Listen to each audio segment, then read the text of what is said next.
Welcome, Tabi, to Day One Life. Thank you, Claire. It's great to be here. So, for those of you who are going to watch this live, today I have Tabitha with me, the creator and author of the NatureProcess, for a short interview. The purpose of this conversation is to inspire you so you can go outside and spend time in nature. And before we start, I'd like to introduce Tabitha. So she's I like to repeat myself, but it's worth repeating. So she's the creator and author of the NatureProcess. She's the founding director of Earth Self, where I received the certified NatureProcess coach training. And she's also the co-founder of a Scottish enterprise, Net Zero Nations. And during the past 12 years, she has coached executives, business owners, professionals in many countries, such as USA, UK, Europe, and Australia. She's qualified as a professional certified coach by International Coaching Federation, the gold standard in the coaching industry. And Tabitha is a proud and engaged auntie for Maisie and Paige. Welcome, Tabitha. Thank you again, and thank you for the wonderful introduction. That was a beautiful, beautiful summary, Claire. Oh, thank you. Well, I'll get straight into the questions because today is all about, the exercise is all about asking people to either go out, spend time in nature, looking at a pot plant, or even looking at pictures, or even looking outside the window if they can't go out. So I want to inspire. So where do you go to connect with nature, Tabitha? At this precise moment, I have an allotment. I managed to get an allotment. It's coming up for about a year ago. So I have ended up spending a lot of my time there, much to, before that, Claire, I used to go for walks in hills or walks in woods. But I've kind of become a little bit obsessed with the allotment and the ability to engage, get my hands dirty, and grow things is a real fascination for me at this precise moment. And the allotment is beautifully situated, whereby it's got these hills. I live in Scotland, and it's kind of just outside Stirling, so it's not quite the centre of Scotland, but it's a central bit. And I have these hills called the Ochils behind me, and they're just glorious hills. I mean, Maisie said they look like waves because they're so curvy. So I stand in the allotment, I look at these hills, I kind of watch them as they change, and then I'm there with my hands in the dirt. My cat's with me as well. My cat's kind of walk down with me to the allotment. So that is where I go. And sometimes, like just at the weekend, I went camping with some friends to another part of Scotland to connect to another part of nature, but again in a campsite, rivers, woods, hills. There's a lot of common themes of where I go to connect with nature. Do you happen to have any photos that you can show us?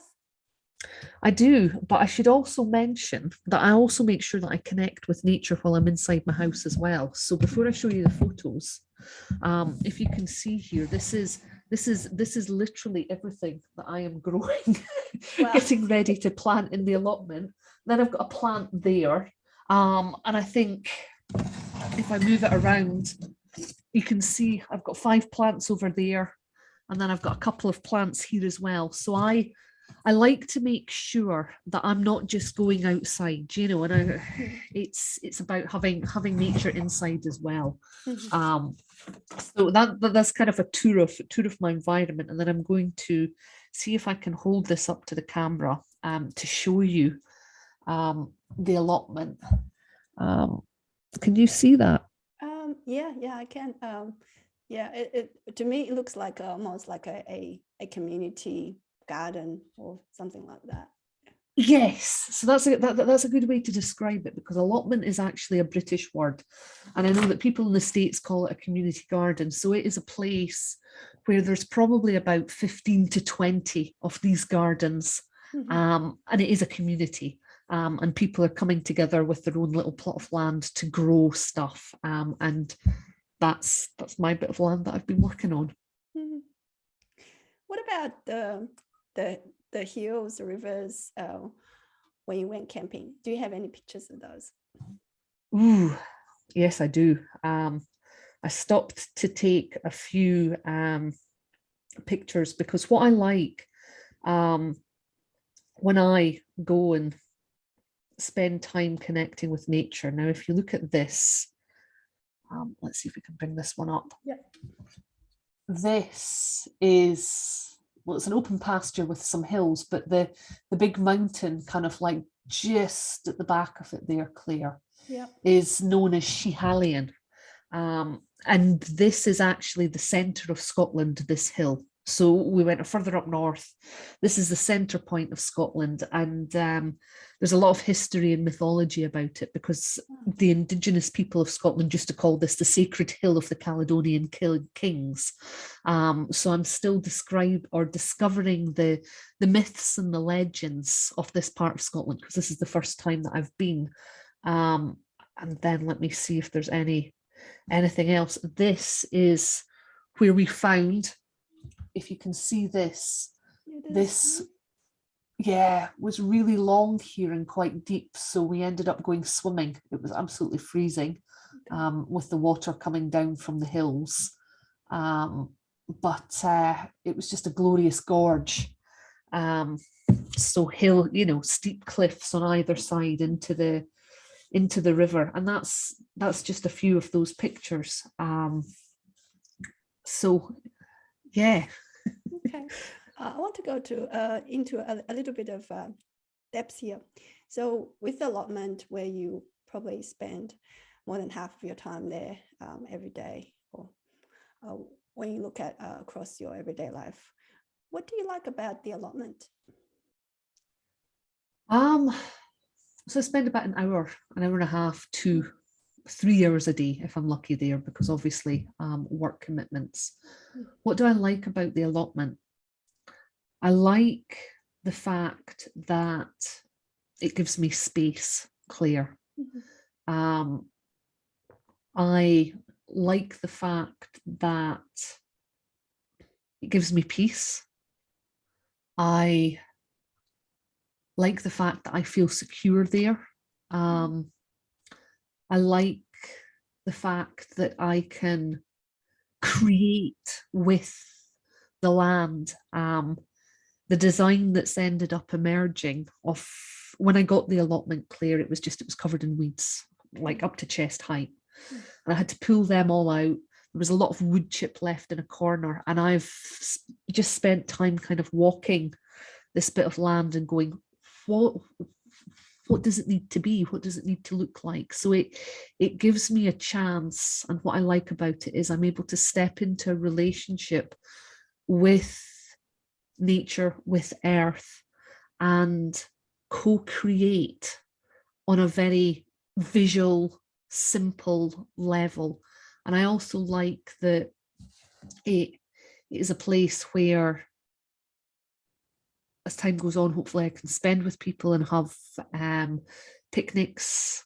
Maisie loves the allotment, so when I see her, she loves weed digging and wants to hopefully help me plant the plants that I've got here. And yeah,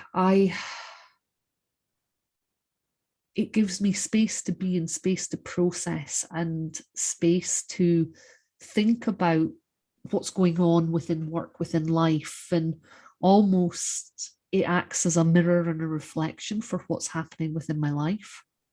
Okay, yeah. I want to go to the other parts of nature you visited. You showed us the mountain, or the hill, and also that gorge, the stream. So I suppose I'll repeat the question. What do you like about these places? And of course, then how is it different? Obviously, intellectually, we know how is it different from spending time in the allotment, because obviously they're different. But how about at the experiential level? How is it different from your experiences? On an experiential level, the hills are different because it's a different form of movement. when I'm walking up hills. And it's harder. There's a lot more head down, focusing on the earth, having to make sure that I'm being really disciplined in where I'm putting my feet. And then there's the moment, if you're walking up hills, where you stop and this view appears. And I almost liken it to like a metaphor of a vision. You walk up the hill and you've just got one foot going. And for me, that's that drudgery of, I've just got to go and get on with my checklist and my to-do things. And then all of a sudden this vision appears and it's like, look at this. This is what I'm trying to work for. Look at this complex, this beautiful view. And I mean, up at the top of the highest hill here, it's called Ben Clwch. And you stand there, and I know this might not mean a lot to people, so let me orientate myself. So you stand there, you look up north to Scotland, you see the highest hill in Scotland, Ben Nevis, further up, all the valleys and the shapes and the mountains. And then you turn and you look east, and I can see to where I used to live, and I can see the Law, which is a Scots word for a hill that sticks out for flat ground. I can see the Law at North Berwick. I can see the Bass Rock, which is this big volcanic rock in the middle of the sea. And then I can look down the valley and see all the way down to England just by standing at the top of this hill. So the immensity of how big Scotland is and how small I am in it is a really powerful experience to be immersed in that. And then also there's the when the mist comes down, because the mist can move very quickly on the hills and it covers you quite quickly. And then it's the stillness that comes when the mist is there, the lack of being able to see. And then that moment where you walk further up the hill and you're standing above the clouds and you're seeing the sun shining and the clouds laying out all around you, and then the birds are chirping again. And it's, you know, it's this muffled stillness that springs into beauty, that's almost this higher plane. And within forests, for example, the forests that I walked in at the weekend had so much pine in them, Claire, and it was the smell of the pine. And I just kept on stopping and breathing in. And while the geek in me is going, oh, this is the phytoncides that are good for your immune system, I'm still just standing there going, this smells so wonderful. And then I could hear a bird, and the bird sound was just like, hoo, hoo, hoo. And I was like, ooh, that's an interesting bit. Hoo, hoo, hoo. What's the question there? Hoo, hoo. And then the way that the sun kind of like moves in between the trees and creates all this shade and these textures and these dimensions. And there is just something incredible about being truly immersed, whether it's, you know, it's on the hill, it's different. In the forest, it's protective, it's nurturing, I feel held in a forest. Not the same way that I'm on a mountain. I feel challenged on a mountain, but I feel held within a forest. When I'm next to the river, I feel inspired emotionally. The bubbling sound and the movement of just watching the way that the water flows. And it's a different way of engaging, because I suppose my hands still might be on the earth on the mountain as I'm climbing up or touching the trees. They might be in the water, feeling its texture, but they're not in the earth like they are at the allotment and getting covered in the soil. Yeah. It reminds me of the movie I watched, made by you, Grannies. I know people who are watching this call, they haven't watched the movie, but the part really captivated me, or one of the parts, is when your granny said she put the arm in the soil and it's really good soil and it has a really cooling down effect on her. And I was like, I felt I was there, you know, like had my arm down in the earth, and I just had goosebumps all over my body. So Mm. Yeah, and also just by listening to you, I think I'm having all these sensations of actually being connected to the earth, even though I'm inside the apartment. And yeah, I just feel by simply evoking our sensory experiences, by talking about it, which Mm. probably many of us are not accustomed to, it can actually play an important role in helping individuals to deepen their connection with the earth and nature. Yeah. You're right. It does, and it's the communication piece is important because it makes it, or what I've noticed is it makes it real for me as I share the experience like I'm doing with you. I mean, it's almost more vivid because I'm communicating this non-verbal experience. But what I've also found is that it's a beautiful way to connect with other people. And nature is such a wonderful topic. Everybody's got their little experience in some way, that they love it when they get given the opportunity to talk about it. Thank you, Tabi. I want to ask you one more question. So how has nature helped you as a loving auntie, a CEO, and a co-founder? Oof.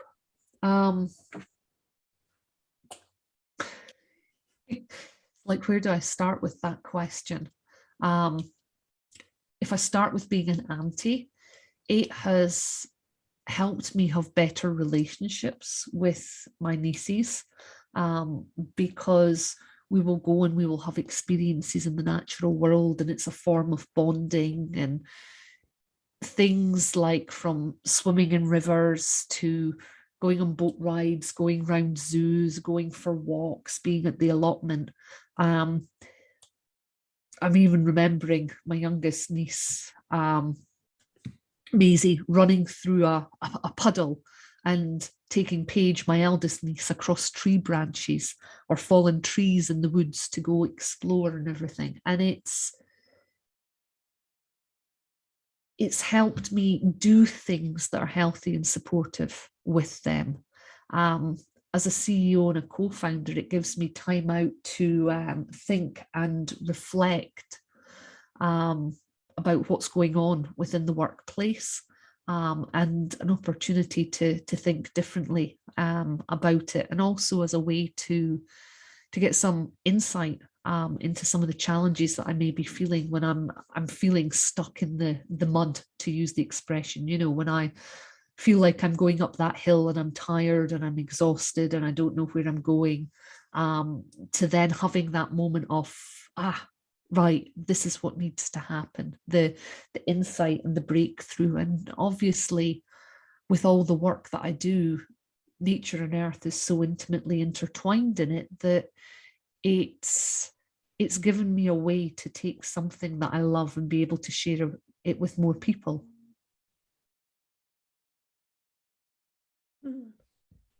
Thank you, Tabi. I'd like to dig more because you said the earth has given you a lot of insight when you feel you're stuck in work, right?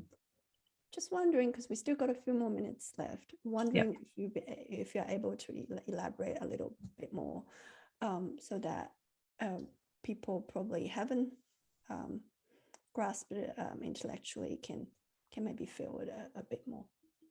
Okay. Yeah. So I think a really good example of this is the allotment, right? And what has ended up happening in the last year since I've got the allotment is it's gone from just being this huge bit of land filled with weeds to me ending up putting down a lot of pathways into it. And I now have 5 clear beds that are square beds, with a little entry point into them. And in terms of insight, going back to when I got the allotment, the work that I was doing felt really chaotic. There was so much going on that I was struggling to know what the boundaries, what the structure of the work was that I was doing.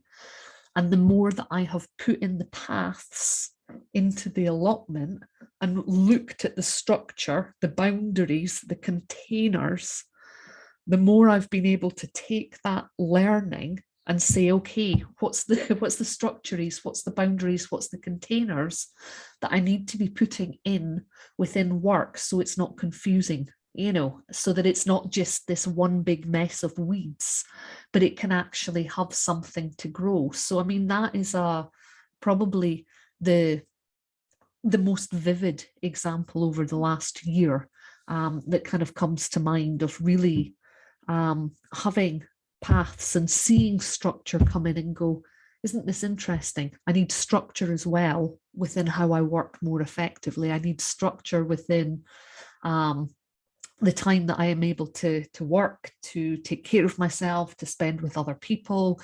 I need to make sure that I've got structure to work with the projects effectively. So it's a really simple thing that brings it back down to boundaries and timekeeping. Yet, because I've been working on that, it's just given me that opportunity to reflect more deeply. Yeah, I for people who are watching, I want to I'm not hearing you clear, sorry. Oh, okay, sorry. Can you hear me better now? Sure. Better You're now? back now. Yes. Okay. Oh, just says my internet connection is not stable. So that explains.